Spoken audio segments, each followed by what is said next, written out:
ገዳመ ዘወፈረ ጊዜያ አባ እንደምን ዋሉ? እግዚአብሔር ይመስገን። ልመነኩስ ነው የመጣሁት። እሺ ሂድና ሙታንን ስትሰድባቸው ውለህና አሉት። የሞቱትን ሰዎች መቃብር ያሉትን እስኪ በሉላችሁ። ድንግል ያልሆነ ሰው በሉ፣ በደንብ በሉ እንጂ መንግስተ ሰማያት አይገባም። በቃ ይሄ 4 ነጥብ የተዘጋ ነው ማለት። ትህትና ደግሞ ምንድነው ካላችሁ የአምላክ እናት ነኝ ብላ እንኳን አልሰደድም ያላለች ትሁት ናት። አሁን የባለስልጣን እናቶች፣ የባለስልጣን ሚስቶች፣ የባለስልጣን እህት ወንድሞች በተራ መኪና ይሄዳሉ። እንደው ሌላውን መሰደዱን ተውት፣ እንኳን አንገራግራቸዋቸው ማለት አይሄዱም፣ ጥጋባቸው ማለት ነው። ጊዜያ ነብብ ሰላመኪ በከመ ያለምድ ወትረ ንግሥተ ሰማይ ማርያም ወሪደኪ ምድረ እንዘ ትነስኢ እማፉ ጽጌረዳ ስባት ስሙረ ታምረኪ ዘርያንከራ ቃል ብቻ። ሴቲቱ ማናት? ክንፍስ ምንድነው? በዚህ ዓለም ክንፍ ያለው ሰው ታይቶ አይታወቅም ማለት ምናልባት ስልክ ላይ በስልክ በኮምፒውተር ክንፍ ሊሰራ ይችላል እንጂ ክንፍ ያለው ሰው አይተን አናውቅም። እና መጽሐፍ ቅዱስ ምንድነው እያለ ያለው? ክንፍ ያላት ሴት አለች አለ። እንደምን ያለ ክንፍ ነው ብለናል? እንደ ንስር ያለ ክንፍ አላት አለ። ስለዚህ መጽሐፍ ቅዱስ ጥሬውን ብቻ ይዘን እንሄዳለን የሚሉ ሰዎች ይህንን ታርገው ሊፈቱት ይችላሉ። አንደኛ ሴት ናት። አዎ። ሁለተኛ ደግሞ ያቺ ሴት ደግሞ ክንፍ ያላት ናት። ክንፏ ደግሞ እንዴት ያለ ነው ብለናል? ከመዛቢይ ንስር እንደ ታላቁ ንስር ያለ ክንፍ አላት። የተሰጣት ክንፍ ደግሞ 2 ክንፍ ነው አለ። 2 ክንፍ ያላት ብቸኛ ሴት አለች ማለት ነው። ያ እንግዲህ አሁን ሲተረጎም ሴት የተባለችው እናታችን ቅድስት ድንግል ማርያም ናት። እንደምታውቁት ለዚህች ሴት 2 ክንፍ ተሰጣት። የክንፍ ጥቅሙ ምንድነው? አቤት ምንድነው የክንፍ ጥቅሙ? መብረሪያ ነው አይደል? ክንፍ ያለው ዋናው የክንፍ ጥቅም ምንድነው ቢባል መብረር ነው። አንድ ክንፍ ያለው ፍጥረት የለም፣ ቢኖርም አይበርም። አንድ ክንፍ አያበርም። 2 ክንፍ ያላት ሴት ናት አለን። ለምንድነው ብለናል? ከመትስርር ወታምስጥ። ይቺ ሴት 2 ክንፍ ለምን ተሰጣት ብለን ስንጠይቀው በራ ትሄድበትና ታመልጥበት ዘንድ ነው። ከፍ ብላ በልዕልና ትበርበት ዘንድ ነው ይላል። የክንፍ ጥቅሙ መብረር ከሆነ እንግዲህ ተመልከቱ፣ ያሞራ ክንፍ ቢወጣ እስከ ደመና ነው። ያሞራ ክንፍ ከነዚህ ሁሉ በላይ ደግሞ የንስር ክንፍ አለ። የንስር ክንፍ የሚበረው ከደመና በላይ ነው። ንስር ዝናብ እንኳን አይመታውም። ዝናብ በሚጥልበት ሰዓት ደመናውን አልፎት ይሄዳል። አሞራዎች ሊበሉት ሲከቡት ፀሐይን ብቻውን ትክ ብሎ ማየት የሚችል ፍጡር ንስር ብቻ ነው። ፀሐይን ትክ ብሎ ማየት የሚችል ፀሐይን ትክ ብሎ እያያት ሌሎቹ አሞራዎችና አይዋፋት ሲከቡት እነሱን ትቷቸው ጥሏቸው ፀሐይን እያየ ስለሚበር የፀሐይ ጨረር ስለምትወጋቸው ተመልሰው ይመጣሉ። ይሄ ንስር ዝናብ አያገኘውም።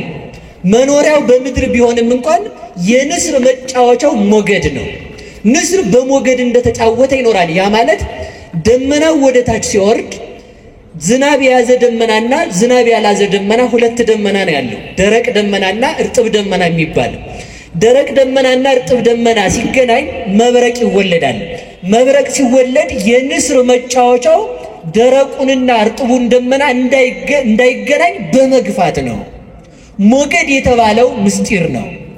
ንስር የተባሉ ሊቃውንት አባቶቻችን ናቸው። የሊቃውንት አባቶቻችን ህሊና ምስጢርን በማራቀቅ ይኖራል እንጂ ምድራዊ ነገርን በማሰብ አይኖርም።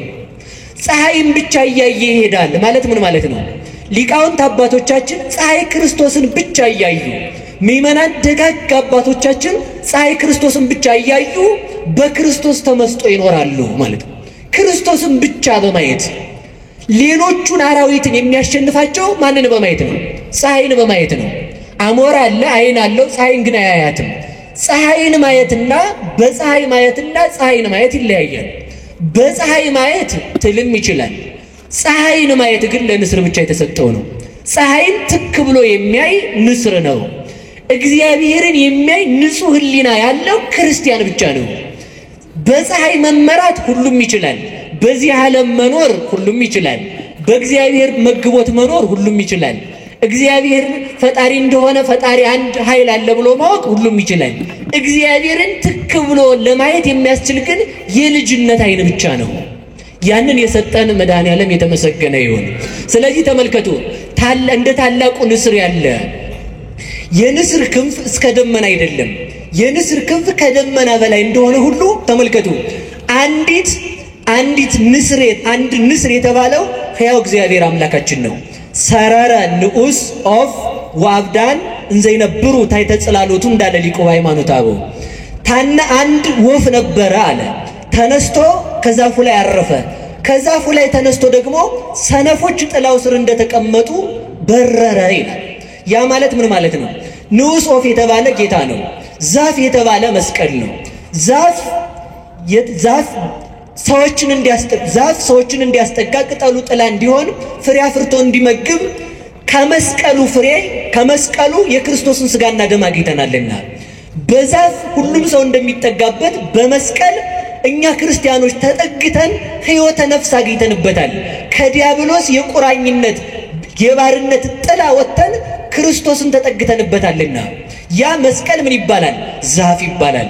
ሰነፎች በጥላው ስር ተቀምጠው ማለት አይሁድ ክርስቶስን እናጠፋዋለን ብለው በሰቀሉበት መስቀል ስር ተቀምጠው ሳለ መስቀሉ የድህነት ባለቤት በሆነው በክርስቶስ መድኃኒት ሆኖ ክርስቶስ መስቀሉ ላይ ከተሰቀለ በኋላ ወደ መቃብር ወርዶ ተመልሶ አረገ ማለት ነው። ስለዚህ ንስር የተባለ ራሱ መድኃኔዓለም ክርስቶስ ነው። ፀሐይን በማየት ይበራል አለ። ተመልከቱ፣ ራሱን በማወቅ የሚኖር እግዚአብሔር ብቻ ነው። እግዚአብሔርን የሚያውቅ ማን ብቻ ነው? በሉ ንገሩኝ እንጂ እግዚአብሔር ነው። ስለዚህ እንደ ንስር ክንፍ ያለ ተሰጣት ይላል። በሉ እስኪ ሁላችሁ እንደ ንስር በሉ ያለ ምን ተሰጣት? እንደ ንስር ያለ ክንፍ ተሰጣት። ለዛች ሴት ሁለት ክንፍ ነው የተሰጣት። ክርስቲያኖች ልብ ብላችሁ ስሙኝ። በሁለት ክንፍ ብቻ ነው በሮ መንግስተ ሰማያት መግባት የሚቻለው። ሁለት ክንፍ ምንድን ነው? አንደኛው ክንፍ የተባለው ሃይማኖቷ ነው፣ የድንግል ማርያም እምነቷ ነው። እስኪ በሉላችሁ ክንፍ ምንድን ነው? በሉ እንጂ ንገሩኝ። እምነቷ ክንፍ ይባላል። ንስር ቢበር እስከ ጠፈር ነው። ድንግል ማርያም ግን ጠፈር ሳያግዳት ፍጥረታት ሁሉ ከሰው ልጆች ወገን እግዚአብሔርን ብቻ በማሰብ የምትታወቅ ድንግል ማርያም ናት። ያ ማለት ተመልከቱ፣ አንተ ሰው እግዚአብሔር የሰጠህን ሕሊናን ተጠቀምበት ይላል። ማን የሰጠህን? በሉ ንገሩኝ እንጂ። በምንም ነገር አንኮራም። እኛ የምንኮራው እግዚአብሔር ሕሊናን ሰጥቶ ስለፈጠረን ብቻ ነው። ለምን መሰላችሁ? ሰው ሁሉን ነገር ሊወስድብን ይችላል። ሕሊናችንን የሚወስድብን ሰው ግን የለም። ሰው ቤት ውስጥ አሽጎ አካላችን እንዳይወጣ ሊቆልፍብን ይችላል። ሕሊናችን ከኪሩቤል መንበር ከሥላሴ መንበር ከኪሩቤል ዙፋን እንዳይደርስ የሚከለክለን ሰው የለም። ስለዚህ ያንን ሕሊና ነው ድንግል ማርያም ያመጠቀችው። የሚመጥቅ ሕሊና አለ፣ የሚወርድ ሕሊና አለ። የሚመጥቅ ሕሊና ሲባል ተመልከቱ፣ ቅዱስ ዮሐንስ አፈወርቅ እንዳለው ምንድነው? ንስር ቢበር እስከ ጠፈር ነው ይላል። እስኪ በሉላችሁ ንስር ቢበር በሉ እስከ የት ነው? አሁን ወፍ ፕሌን ቢበር እስከ የት ነው? ስንት ማይል ነው ወደ ላይ ከፍ? ስንት ጫማ ነው ርቆ ሊሄድ የሚችለው? በምታውቁት ልክ ተናገሩ። እኔ እንግዲህ ብዙ ሄጄ አላውቅም። የኔ ያህል ጫማ ሲባል ሰምቻለሁ። ብቻ ደመናን ነው ሊያልፍ የሚችለው። ከዛ በላይ ይችላል? እሺ ንስር ቢሄድ ደግሞ ሊሄድ የሚችለው እስከ የት ነው? እስከ ጠፈር ይሄዳል ማለት ነው። የንስርን ያህል እንኳን ማን መሄድ አይችልም። እኛ የፈለሰፍናቸው ቴክኖሎጂዎች ሁሉ መሄድ አይችሉም ማለት ነው። ከዛ በላይ ግን አስታውሱ፣ ንስር ቢበር እስከ ጠፈር ከሆነ ተመልከቱ፣ አንሰ አሐውር ሀባሎ ወልደ እጓለ እመሕያው ይነብር በየማነ አብ። እኔ የሚሄደው በአብ ቀኝ እስከ ተቀመጠው እስከ ማን ነው አለ? እስከ ወልድ ድረስ ይሄዳለሁ። ንስር ቢበር እስከ ጠፈር ከሆነ ዮሐን ቅዱስ ዮሐንስ ወንጌላዊ የበረረው እስከ የት ነው ካላችሁ፣ እስከ ሥላሴ ልብ ነው ብዬ መልስላችኋል። እስኪ በሉላችሁ እስከ ሥላሴ በሉ፣ ልብ በሉ እንጂ። ገብርኤል ቢበር እስከ ዙፋኑ ድረስ ነው። ንስር ቢበር እስከ ጠፈር ድረስ ነው። መልአክ ቢበር እስከ ኪሩቤል ሱራፌል ቢበሩ እስከ ዙፋኑ ድረስ እስከ ጥጓ ነው ማለት ነው። እስከ ዙፋኑ ጥግ ድረስ ነው። ቅዱስ ዮሐንስ ወንጌላዊ ግን የበረረው እስከ የት ነው ካላችሁኝ እስከ ኪሩቤል ዙፋን ነው። ያ ብቻ አይደለም። ዙፋን ከሆነ ከላይ መቀመጥ ነው። የአብን ልብነት የወልድን ቃልነት ገብቶ ያወቀው ስለዚህ እስከ የት ነው ማለት ነው? እስከ ልበ ሥላሴ ይበራል ማለት ነው። ይሄ ምን ይባላል? ክንፍ። እስኪ በሉ ክንፍ በሉ። የክርስቲያኖች እኛ የምንበረው እስከ የት ነው ካላችሁ እስከ አብ ሀሎ ወልደ እጓለ እማሕያው ይነብር በየማነ አብ፣ በአብ ቀኝ እስከሚቀመጠው እስከ ወልድ ነው አልኳችሁ። ወልድ ደግሞ የማን ቃል ነው ብላችሁ ስትጠይቁኝ ቅዱስ ዮሐንስ ማን ይመልሳል? ቀዳሚው ቃሉ እቱ፣ ያ ቃል በመጀመሪያ ነበረ፣ ያም ቃል እግዚአብሔር ነበረ አለ። የቃል ሀገሩ የት ነው? የቃል ሀገሩ የት ነው? የእናንተ የቃላችሁ ሀገሩ በሉ እንጂ ንገሩኝ። ውስጣችን የቃላችሁ ሀገሩ የት ነው? የቃል ሀገር ልብ ነው። የቃል ሀገሩ ማለት ነው። እስኪ በሉ ልብ በሉ። ስለዚህ ቃል ብሎ ሲናገር እስከማን ልብ ድረስ በረረ ማለት ነው? እስከ ሥላሴ ልብ። አብን በልብነት ከዊን፣ ወልድን በቃልነት ከዊን፣ መንፈስ ቅዱስን በሕይወትነት ከዊን ገለጠልን ማለት ነው። ይህንን ክንፍ ያገኘው ከየት ነው ካላችሁኝ ከድንግል ማርያም ነው ያገኘው። ለዚህ ክንፍ የበቃበት ምንድነው ካላችሁኝ አንደኛ ሃይማኖቱ ነው፣ ሁለተኛ ድንግልናው ለዚህ ክብር አብቅቶታል። ከቃሉ ጋር ናችሁ? በዚሁ አጋጣሚ ደናግላን ያልሆኑ ሰዎች መንግስተ ሰማያትን መውረስ አይችሉም። ሁለት ክንፍ ያላቸው ብቻ ይወርሳሉ።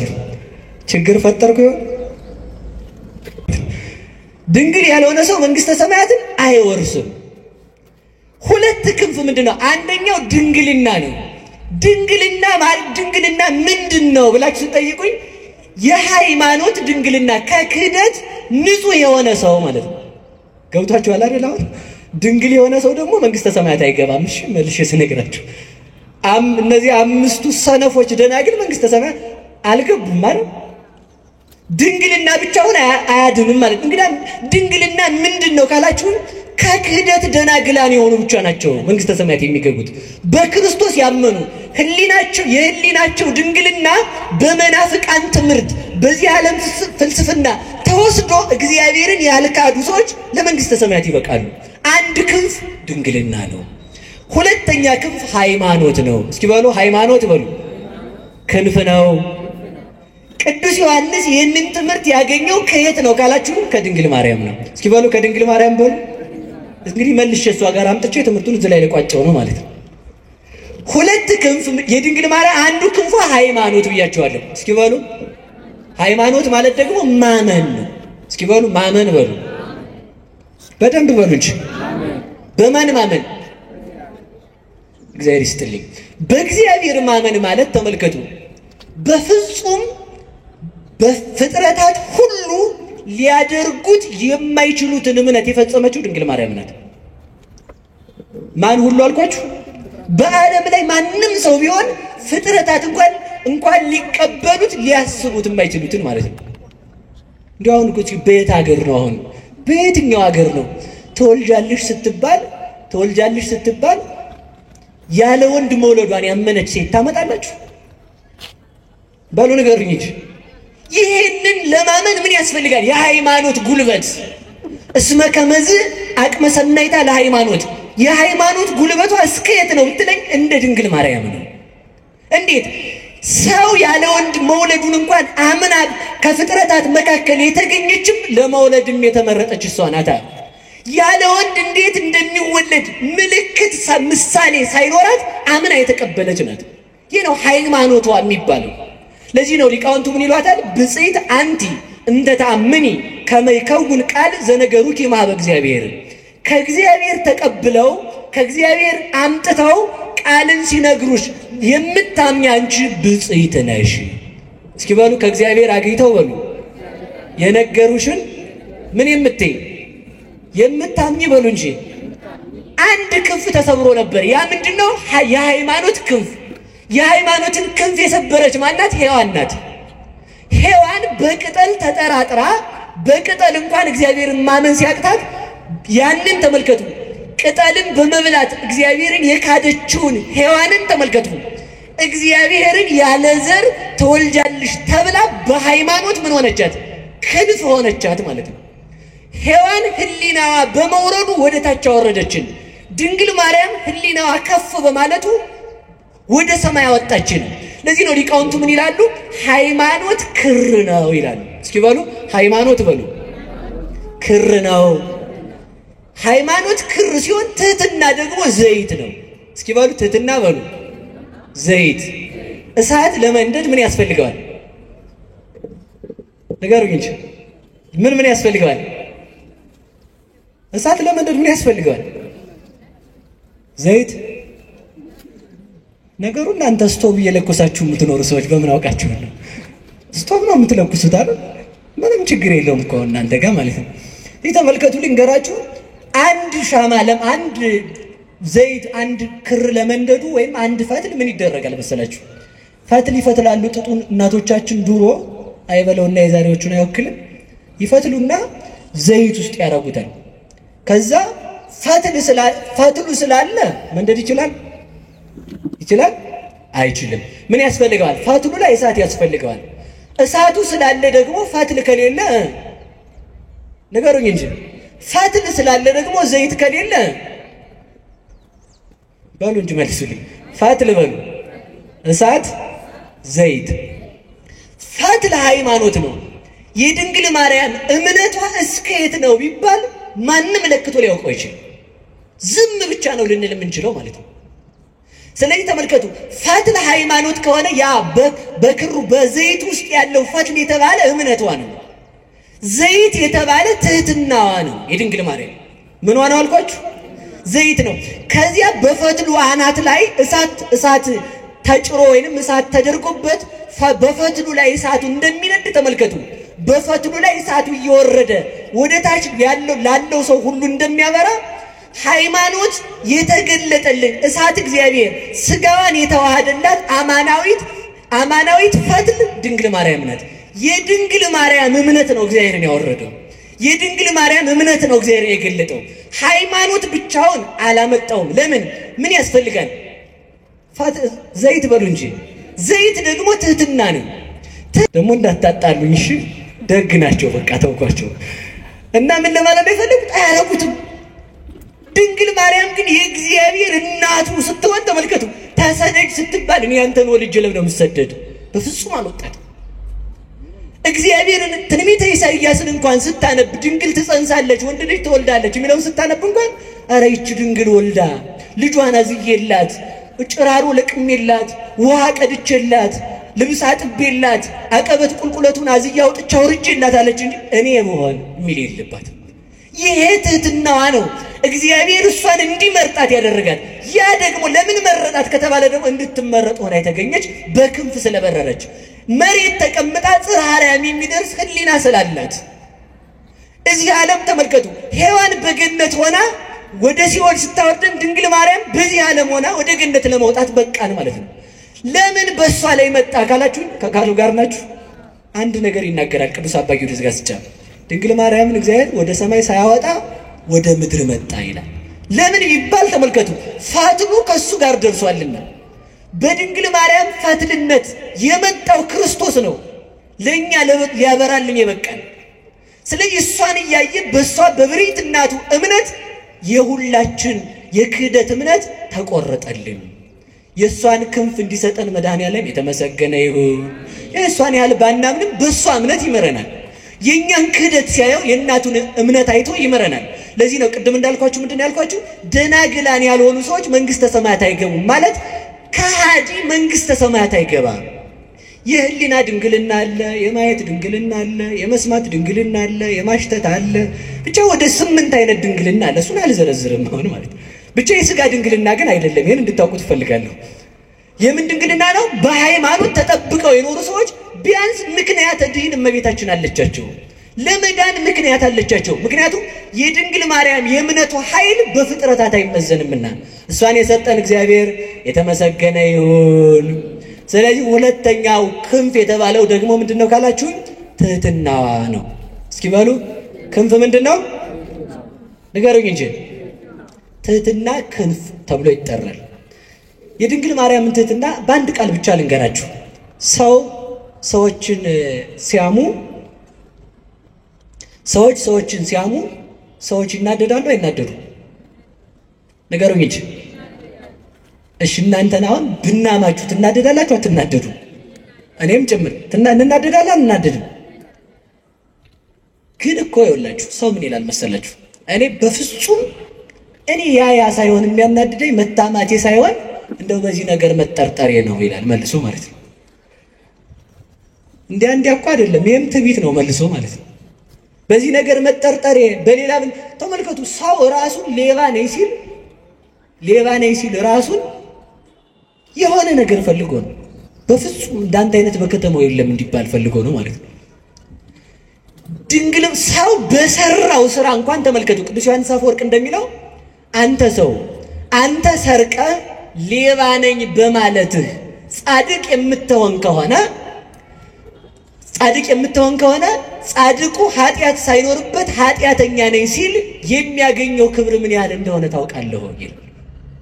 ሰው ሰርቆ እውነቱን እኮ ነው። ሰርቀ ሌባ ነኝ ስትል ትክክል ነህ፣ ግን ኃጢአትህን በማመንህ ምን ታገኛለህ አለ። በሉ ንገሩ፣ ክብር በሉ እንጂ። ስንሰደብ የሚያስጠላን ስንሰደብ ሰው ሲንቀን የሚከፋን ምን ስለሆነ ነው ማለት ነው? ስላልገባን ነው ማለት ነው። ክርስቲያን ማለት እንደሞተ ሰው ሆኖ የሚኖር ሰው ነው። እስኪ በሉላችሁ ክርስቲያን ማለት በሉ እንደሞተ ሰው ሆኖ የሚኖር። እንደሞተ ሰው ሆኖ መኖር ማለት ምን ማለት ነው? አንድ ብቻችን ልንገራችሁ። አንድ አባት አሉና ሊመነኩስ መጣ። አንድ ተማሪና ሊመነኩስ መጥቶ እየሰማችሁ ነው? ማንን ትሄዳላችሁ? ጭንቅ እኮ ነው በእውነቱ ማለት ነው። ሰውን ማስተማር ራሱ በጣም ጭንቅ ነው። ምክንያቱም እኛ ገና አልገባም። መታዘዝ ተመልከቱ። መታዘዝ በጣም ትልቅ ጉልበት አለ። እምቢተኝነት መታዘዝ ተመልከቱ የማይቻለውን ነው የሚያስችለው። ድንግል ማርያም የማይቻለውን የቻለችው በምኗ ነው? በመታዘዟ እኮ ነው። አንድ አባትም አድርገውታል። አንድ አባ ዮሐንስ የሚባሉ አባት ነበሩ። ጻድቅ ናቸውና አርፈዋል። እሺ በዚህ ዘመን ያለ ሰው አላልኩም አደራችሁ። እና እሳቸው አንዱን ተማሪያቸውን ሂድና አንበሳውን አባ ዮሐንስ ይጠራል ብለው ይዘውና አሉት። ሄደና ጎዳና ሲጀምር ቆይ አሉት። እሺ እንካ በእጅ ስጋ ያዝና ጆሮውን ይዘውና አሉት። ማንን ነው በሉ ንገሩኝ እንጂ ይቻላል? እሺ ብሎ ሄደ ማለት ነው።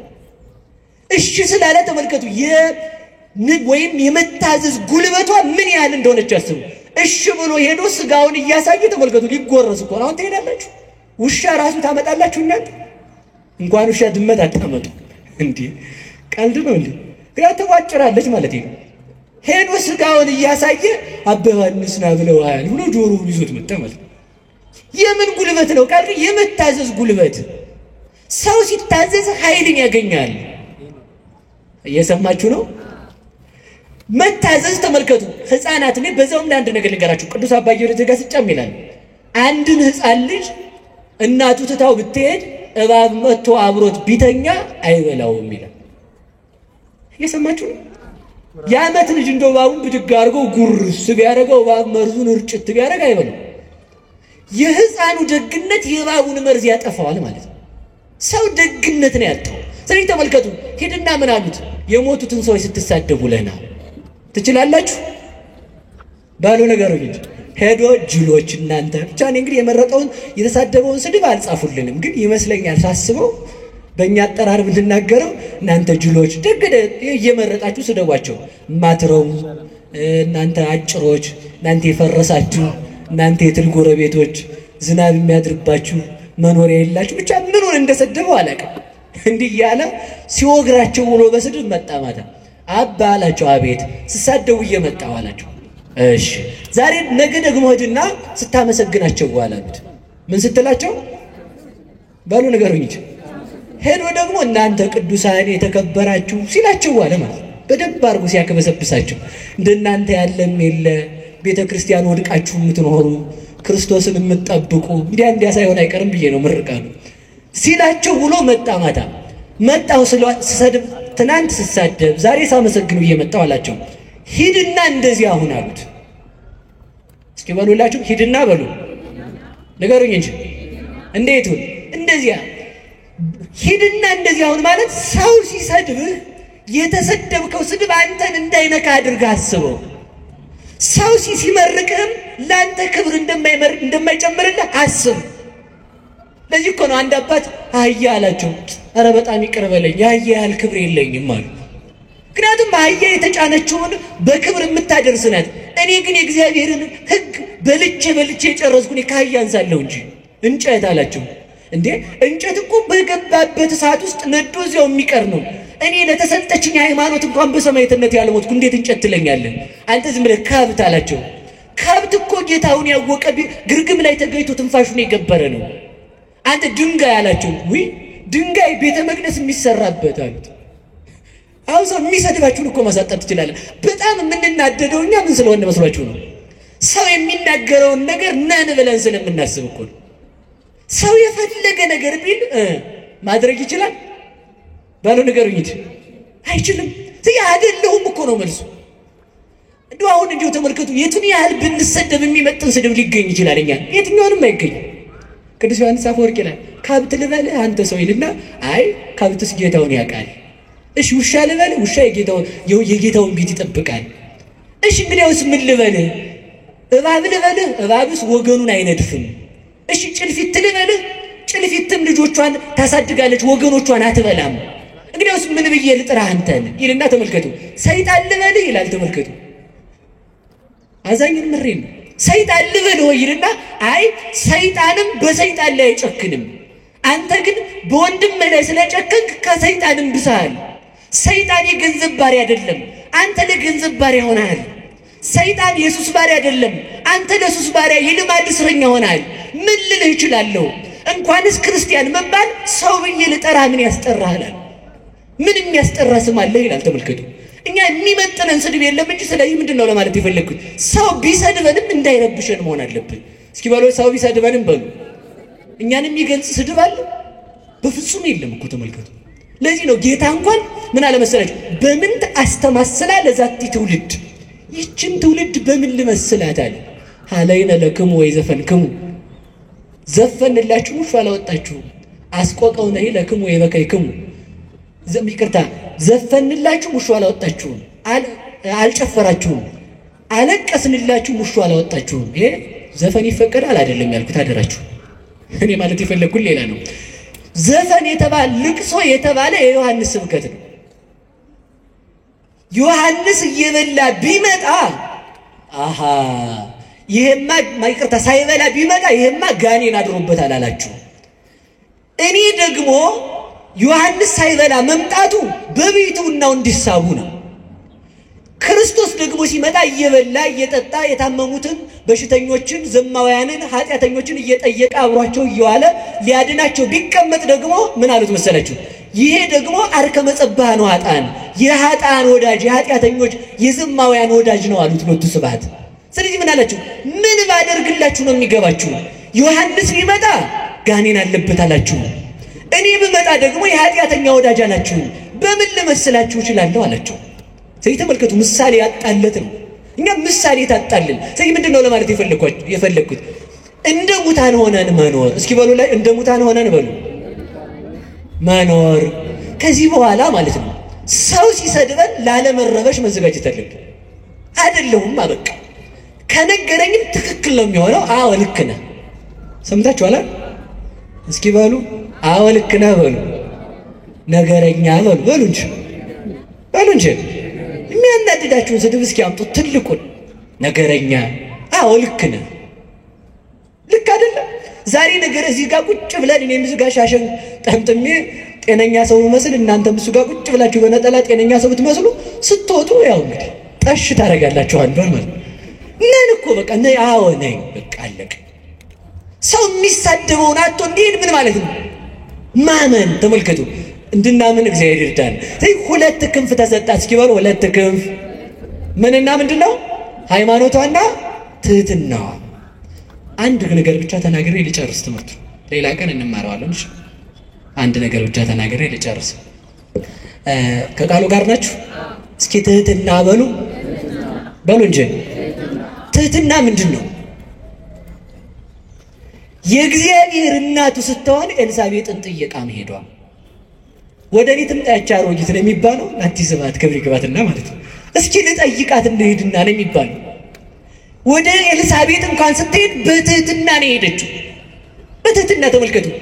ከዚያ መጥቶ ተመልከቱ፣ መጥቶ እንኳን ሄሮድስ ሊያሰድዳት ሲነሳ እንኳን ተመልከቱ፣ ወለተ አናብስት ግሩማን ለይጥሩ በኃይል እፎኑ ጎይኪም ገጸ ሄሮድስ ቁንጽል አይደለም የሚለው ደራሲ። የዳዊት የሰሎሞን የታላላቆቹ ነገስታት ልጅ ስትሆኚ እንዴት አንቺ ከቀበሮ ፊት ሸሸሽ እንዴ? አንበሳ ቀበሮን ያሸንፋል እንጂ ቀበሮን ያሸሸዋል እንጂ ቀበሮ አንበሳን ያባረራታል እንዴ? ነብር ቀበሮን ያሸንፋታል እንጂ ቀበሮ ነብርን ታሸንፋለች እንዴ? በዚያውስ ላይ ተመልከቱ፣ የኃያሉ የአንበሳው የእግዚአብሔር እናት ስትሆን የንጉሥ ሰማይ ወምድር ማለት እኮ ነው። አንበሳ የምድር ንጉሥ ነው። እግዚአብሔርም እግዚአ ምድር ወሰማይ ነው። ነብር የጫካ ንጉሥ ነው። በዛፍ ላይ የሚሮጡ አያመልጡትም። ተመልከቱ፣ በስልጣኑ በየትኛውም በሰማይ በምድር የሚኖሩትን ሁሉ በስልጣኑ የሚገዛ የእግዚአብሔር እናቱ ስትሆኝ እንዴት የሚደክምና ትቢያ ትል የሚሆን ሰው አባረረሽ ይላታል። እየሰማችሁ ነው? ይህ ምንድነው? መሄዷ መሰደዷ ትህትናዋ ነው። ከስደቷ በረከት እንድንሳተፍ መድኃኔዓለም ይርዳን። የእውነቴን ነው። በጣም ስናስበው የሚጨንቀን ነገር የለም። በጣም ስታስቡት ጭንቅ የሚሆን ሀገር አዝላ የተሰደደች፣ እንጀራ አዝላ የተራበች፣ መድኃኒት ይዛ የተቸገረች፣ ብርሃን አዝላ የጨለመባት፣ ሀገር አዝላ ለሀገር ጥግ ልትሆነው ኦዘታ አርፎ ለዓለም ሁሉ ማረፊያ የሚሆን ልጅ ይዛ እሷ ግን ማረፊያ አታ የዞረች፣ ምግብ ተሸክማ እንጀራ የራባት፣ ውሃ ተሸክማ ውሃ የጠማት፣ ሀገር ተሸክማ ለሀገር ድነት የሄደች ድንግል ማርያም ናት። ለዚህ ነው ሁሉ ጊዜም ቢሆን አሁን በዚህ በማኅሌተ ጽጌ ሁሉ ጊዜም ስታስቡ አንድ ነገር ብቻ እንድታስቡ ፈልጋለሁ። የመጨረሻ ነው። እቺን ብቻ ትርጉማን ተናግሬ እኔም ቤቴ ሹልክ ብሄዳለሁ። ክፍል 2 ይቀጥላል ማለት ነው። እስኪ አንድ ሰው ነበረ። አሁን በጽጌ አበባ ለምን እንዛለን? ስደቷን ለማሰብ። እስኪ በሉ ስደቷን በሉ ለማሰብ። እሷ ግንድ ስትሆን ልጇ ምንድነው? አበባ ስለሆነ ማለት ነው። እሷ አበባ ስትሆን ልጇ ደግሞ ምን ስለሆነ? ፍሬ ስለሆነ። አንድ ሰው ነበረ ለእመቤቴ ምን ላድርግላት ብሎ አሰበና ተመልከቱ 50 የጽጌረዳ አበባ ቆርጦ አክሊል ሰርቶ ስዕል አድኅኖ ላይ አክሊል ደፋላት። ስንት አልኳችሁ? ማኅሌተ ጽጌ ተመልከቱ። የጽጌ አበባዋን ጽጌዋን ስደቷን በማሰብ ያንን ደፋላት። አበባ ክርስቶስን የወለድሽ አላት። እንዲህ አበባ ለምን አልነው? አበባ ዝንብ ቢያርፍ ትንኝ ቢያርፍ ቀንዳውጣው ቢመጣ ከብቱ ቢያሸታት አትቀየም። ዝንብ ሽንት ቤት ቆይታ መጣ እዚያ ላይ ታርፋል። ንብ ደግሞ ማር ስትሰራው በላ መታ ስንቀስማ ዝም። ክርስቶስ ኃጢአተኛ አምላኪ ሲለው የማይቀየም የአበባ የክርስቶስ እናቱ ማለት ነው። ይህ ተመልከቱ 50 አበባ ደፋላት። ከዛ መጨረሻ ላይ የአበባ ወራት አልፎ አበባ ሲደርቅበት ምን ላድርግላት ለእመቤቴ ያለ። እስኪ በሉላችሁ ምን ላድርግላት በሉ። ለሃይማኖቴ መሰረት ለሆነች ምን ላድርግላት አለና ተመልከቱ አንድ ነገር አሰበ። ባይሆን 50 ጊዜ ተፈስሒ ልበላት። እስኪ በሉ በሞት ያፈርስ ሆን በሉ አንድ ጊዜ ብቻ ተፈስሒ በሉ እንጂ በቃ 5 ካረግነ ይብቃን። ባይሆን እንዳያለቅ ሰዓቱ ማለት 50 ጊዜ ሁሉ ጊዜ ተፈስሒ ይላታል። ይሄድ በ50 አበባ ልክ ማለት። ከዛ እንደዚያ እያላት ሲኖር አበባ ከዕለታት በአንድ ቀን መንገድ ሲሄድ ተፈስሒ ሳይላት ረስቶት ሄደ። ተፈስሒ ሳይል እመቤታችንን ማለት ነው እንደኛ። ከዛ መንገድ ላይ እንደሆነ ተመልከቱ ጫካ ውስጥ እንዳለ ሽፍቶች ከበው በጦር ሊገሉት ግራና ቀኝ ጦራቸውን እያመቻቹ ሳለ ለካ እመቤቴን ተፈስሒ ረስቸዋለሁ ይልና ልብሱን ያሸርጥና ስዕለ አድኅኖዋን ከፊት አስቀምጦ ተፈስሒ ይል ጀመር። የት ውስጥ? በሞት ይርገብ። ማን አለች ግን እዛ በቃ ማን ከቦት ነበር? የድንግል ማርያም ስዕል አለ። ማን ከቦት ነበር? ሸፍታ ከቦታል። በምን ሊገሉት? በቀስት ማለት። ከዛ ተፈስሒ ይላል ዝም ብሎ። ከዛ እመቤታችን ወርዳ ተመልከቱ ካፉ ያ ቀድሞ ለሷ የሰራለት የጽጌረዳ አበባ ካፉ እየወጣ በእጇ 50 ጊዜ ስትቀበለው ሽፍቶቹ አዩ። ያንን ስላዩ ሽፍቶቹ አርፈው ቁጭ ብለው ተመልከቱ። ለእመቤታችን ሰግደው መጨረሻ ላይ ተፈስሒ ጨርሶ አቡነ ዘበሰማያት አስሮ ተነስቶ ሊሄድ ሲል ሽፍታዎቹ መተው ሰገዱለት። ከዛ ሲሰግዱለት ምን አላቸው መሰላችሁ? አንተ ሰው ማነህ ግን የት ሀገር ጻድቅ ነህ አሉት። ኧረ ተው እኔ ወንበዴና ማረባ ኃጢአተኛ ሰው ነኝ አላቸው። አይ አይደለም፣ ከአንተ ጋር የነበረችው በደመና ያረገችው መላእክት የከበቧት ማናት? 50 አበባ ካፍህ እየወጣት ስትሰጣት አይተናል፣ ለእኛም ስጠን አሉት። መተው ማለት ነው። ሲሉት ምን አላቸው መሰላችሁ? አይ እንግዲያውስ ምን እያረክ ነበር ካላችሁን እኔ እያልኩ የነበረው ተፈስሒ ነው። እስኪ በሉ ተፈስሒ በሉ። ያንን ምስጋና ይህንን ምስጋና ለመስማት መላእክት ከሰማይ ይወርዳሉ። ይህን ምስጋና ለመስማት 12ቱ ነገደ መላእክት ሲወርዱ ወደ ቅዱስ ዮሐንስ አፈወርቅ ቤት ሲሄዱ ወደ ቅዱስ ዮሐንስ አፈወርቅ ቤት ሲሄዱ አባ ማርዳሊ የሚባል አባት አግኝቷቸዋል። የት ትሄዳላችሁ አላቸው። ተፈስሒ ሲተረጎም ልንሰማ እመቤታችን ተተረጉመልን። እሺ ተመልከቱ። የመጨረሻው ምንድነው ልላችሁ የፈለኩት? ከዚያ ተመልከቱ።